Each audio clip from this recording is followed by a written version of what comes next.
Hello everyone, সবাইকে পৌষ সংক্রান্তির অনেক অনেক শুভেচ্ছা রইল। পৌষ সংক্রান্তি আর পিঠা টিঠা না বানালে কেমন লাগে, তো সেই জন্য কিন্তু বানিয়ে নিচ্ছি পিঠা।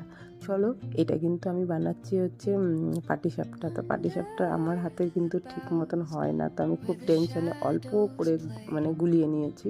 আর এখানে দেখো খিরসাটা করে নিয়েছি নারকেল দিয়ে, খিরসাটা করেছি। এখানে তাওয়া বসিয়ে দিয়েছি।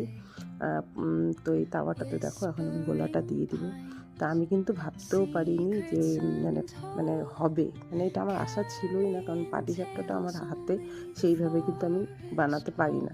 তো যাই হোক, এই যে দেখো কেমন হয়ে যাচ্ছে।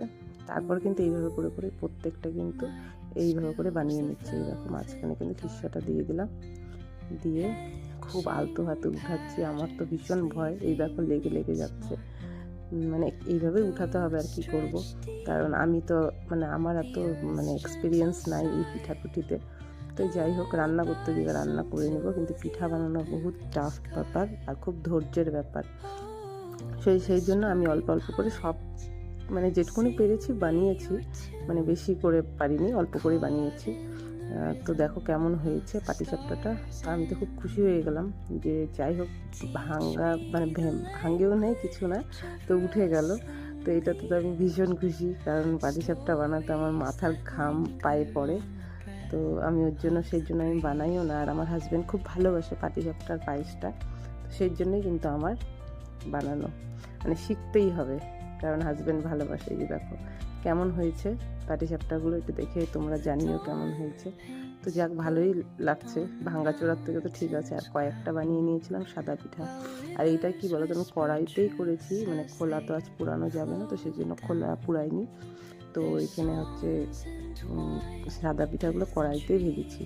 আর এখানে দেখো আমি আর একটা খিরসা করে নিয়েছি তিল দিয়ে আর নারকেল দিয়ে। এইটা হচ্ছে আমি এই খিরসাটা বানিয়েছি পুলি পিঠ, পুলি করবো, ভাজা পুলিটা। তো এটা খেতে আমি ভালোবাসি, তো সেই জন্য এখানে দেখো আমি ডোটা করে নিয়েছি গরম জল দিয়ে। আমি প্রত্যেকটা একদম সেইভাবে দেখাচ্ছি না তোমাদেরকে, অল্প অল্প করে দেখাচ্ছি। তো এখানে গরম জল করে আটাটাকে কিন্তু মেখে নিয়েছি। আর এখানে দেখো এক হাত দিয়ে ধরে ধরে তোমাদেরকে ভিডিও করছি আর ওইভাবে করে দেখাচ্ছি, তো দেখে বুঝতেই পারছো। আর এখানে দেখো পুলিগুলো রেডি। কিছু পুলি আমি ভেজে নিয়েছি। এই পুলিটা, ভাজা পুলিটা খেতে কিন্তু ভালোবাসে। আর এখানে কিন্তু আমি পায়েস বসিয়ে দিয়েছি। এখানে পায়েসটা হচ্ছে খেজুর গুড়ের পায়েস করব। এই যে এখানে এখন পায়েসটা রান্না করছি, আর পুরো ধোয়া ধোয়া হয়ে গেছে ক্যামেরাতে। এখানে দেখো পুলিটা কিন্তু রেডি হয়ে গেছে, ভাজা পুলিটা খেতে কিন্তু ভীষণ টেস্ট লাগে, সত্যি খুব ভালো লাগে খেতে। এই দেখো বেশি সব অল্প অল্প করেই করেছি।